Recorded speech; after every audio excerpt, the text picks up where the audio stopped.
Hello, ladies and gentlemen. Welcome to Alberta News and Views. Crazy news coming out of Canada again. More scandals, more corruption. New Liberal legislation would ensure dozens of MPs secure pensions before the next election. Yes, if you were wondering why the Liberals and the NDP, the members of Parliament, all of these ministers support Justin Trudeau and haven't forced an election, the reason is because they're doing it so they can have a golden pension at your expense.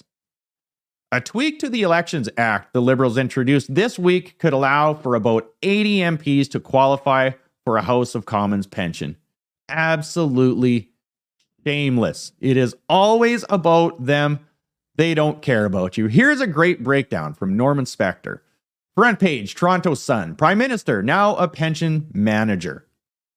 This is incredible. You think of everybody that is struggling right now. It's so hard just to get a pension in general. And now, these Canadians, in this cost of living crisis, are paying these politicians their pensions. Literally being exploited and paying them to do a terrible job and make your life more expensive. Here we go. It's just so infuriating. Now, if you are one of the 32 Conservative MPs who is just shy of being vested in your pension, you probably aren't worried based on the current polling. If an election were held today, the Tories would win a massive majority government, and those 32 MPs would most likely be re-elected. If you are a Liberal MP or a New Democrat, and to a much lesser degree a Bloc, then things are different for you.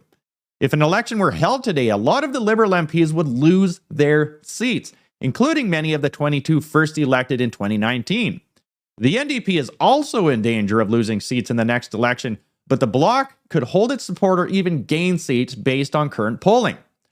So if you are a Liberal NDP or Bloc MP, you don't want to go to an election until October 2025, and the later, the better.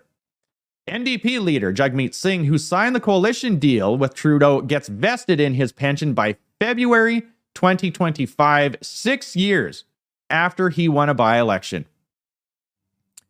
His payout could be as much as $2.3 million over his lifetime, according to numbers calculated by the Canadian Taxpayers Federation. Give them a follow. They do great work. Singh's annual pension in 2034, when he turns 55, would be worth $45,000 per year, more than many retirees live on right now. Because the MP pension is indexed by the time Singh reaches the age of 60, his annual pension would be worth $54,000 per year. In the grand scheme of things, moving the election date by 1 week won't make a big difference in the life of an average Canadian. For some MPs, though, it will make a huge difference at our expense. There's a lot to unpack with that. Like, indirectly, Justin Trudeau is saying we're going to lose the next election, but just hold on for another year, keep on supporting me, don't humiliate me, and you will get a golden pension. It is absolutely disgusting that hardworking Canadians are paying these politicians to implement all of these policies that nobody asked for.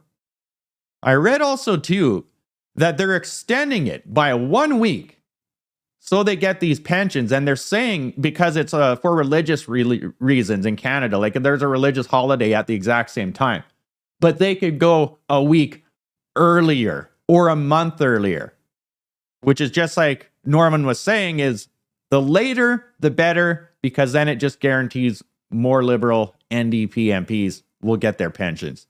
This is unbelievable. And this is just typical. This is just par for the course for this Trudeau-Singh government. Comment below and let me know what you think. Follow me on Substack and Spotify. All of you out there, like, share, and you take care.